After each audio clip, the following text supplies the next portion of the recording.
Ladies and gentlemen, I take this opportunity to welcome the Big Tent event of Google and the Activate Summit of the Guardian to my country.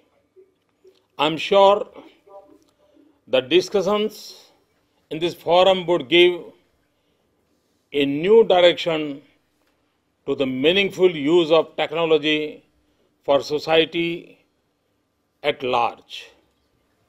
Friends, Alvin Toffler said, the illiterate of the 21st century will not be those who cannot read and write, but those who cannot learn, unlearn, and relearn. This applies to everyone and in every field, but more so to politics and political class. The crux of politics lies in connecting to the people. If one looks back over the years, politicians readily adopted technology that connected them to the people better. From the simple pen and paper to microphones and public address systems, from motion pictures to the era of television. All these tools have been extensively used for political purpose since their respective introduction. They have greatly influenced politics and in turn been greatly shaped by it as well. Over time, they have become synonymous with politics.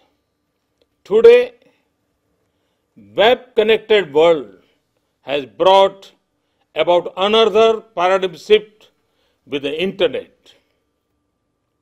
This is not just impacting politics, but it is, in a sense of fundamentally redefining it.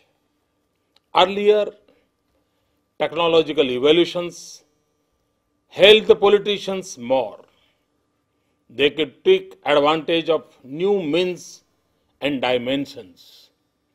Information technology has led to empowerment of people as well as each and every one of us. This is very important for a large democracy like India. To my mind, IT plus IT is equal to IT. IT plus IT is equal to IT. Indian talent plus information technology is equal to India tomorrow. Information in the pre-internet era was more one-dimensional. It was limited to the politicians bombarding their thoughts and views on citizens. But now it is two-way process. Citizens are empowered with wide access to information from multiple channels. This information, moreover, is real-time and updated. Importantly, these informed citizens also have avenue of voicing their opinion and influencing policy. Citizens now have a direct say, and thanks to technology. In India earlier, a citizen's connect to politics was limited to once in every 5 years from one election to another. Now, he engages with and is a part of the polity every moment. He shares information, raises questions, comments, and connects with others. He voices his opinion and gives his feedback. The internet has therefore truly empowered the citizen. It has forced the politician to perform, not just promise. In a way, it has become a challenge for the political class. The time has come for the political class to adapt to this change and reinvent itself. It needs to stop running away. It needs to embrace the internet's many powerful facets. The political class needs to stop seeing technology as a problem creator and start harnessing it in the right spirit. Friends, as a politician, I use technology extensively, from the simple to the cutting edge. In the 2012 elections, I pioneered the using of 3D holographic technology to reach out to multiple geographies. I address voters at 53 places across the state all at once. This unique concept not only helped me reach out to more geographies and voters, but also helped reduce the cost, time, and energy required. At a personal level, I interact with lakhs of my fellow countrymen and women through social media. I share my thoughts with them, as well as listen and learn from them. I understand their concerns as well as connect with their dreams and aspirations. Friends, the internet has become the new public sphere. Former President Clinton aptly called it the new town square, जैसे हम लोग नुक्कड़ कहते हैं. In this age of internet democracy, citizens are netizens who transcend the geographical borders of countries and continents. No wonder it is called the Wired Republic. Today, technology has merged politics with governance. They cannot be separated as the focus of the public sphere is on accountability and transparency. Good governance is the key political agenda now, be it in the developed or a developing world. Internet, new communication media, and digital convergence have been major drivers of this. The internet has been a game changer in the realm of information-based decision making. It has transformed the policy-making process. It has ushered in an age of direct democracy, where the common citizen directly engages in the policy-making process and affects the policy outcome, rather than being limited to doing so through his elected representatives. I would like to give you few examples from my Gujarat experience. Listening to the people's voice is a very important element in democracy. To ensure this, we use ICT for redressing grievances. I personally host Swagat sessions in my office. The unique aspect of this project is that the grievance of the common man is addressed in real time. Solutions are provided online to him immediately. It also acts as a feedback mechanism, we modify policies and systems based on repeated grievances. Our efforts have been applauded by the United Nations, receiving the UN Public Service Award in 2010 for improving transparency, accountability, and responsiveness in public service. Gujarat is strategically using satellite mapping for better decision making. We have institutionalized this in the form of BISEC, Bhaskaracharya Institute for Space Application and Geoinformatics. We use this technology extensively.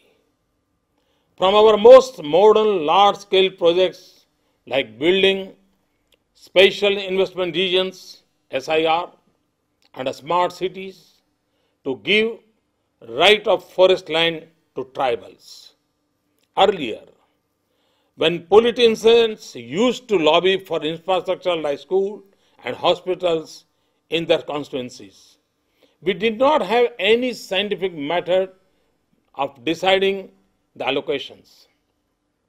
Today, we map the demography, the need, and the availability using GIS. We thus bring parity among the local communities. This has also given a new direction to local politics. Gujarat is the first state to apply GIS to fully plan, implement, and monitor its watershed management. And because of that reason, today in Gujarat, our water table are coming up and up. Friends, resurvey of lands is very important for better land management and ensuring less disputes. It is required to be done every 30 years. Unfortunately, this has not happened in the last 100 years in India. In history, we read about the Todormal, who started this system. But unfortunately, after 1930, nothing has happened in our country. Gujarat has undertaken surveys of lands using state-of-the-art technology. Differential global positioning system and electronic total station machines. Further, our E-Gram Vishwagram project connects all the districts, taluka, and village panchayats across the state with broadband. This enables video conferencing facilities at all villages, issuing of documents and certificates, and a host of other e-services. We use simple technology in disaster management services. Merely sending timely SMS to the citizens during the 2006 floods ensured that not a single life was lost in spite of heavy rains and flooding. Friends, voting is a bloodline of the political process and a democratic polity. India's electronic voting machines, EVMs, have simplified voting and counting, making it easy and fast.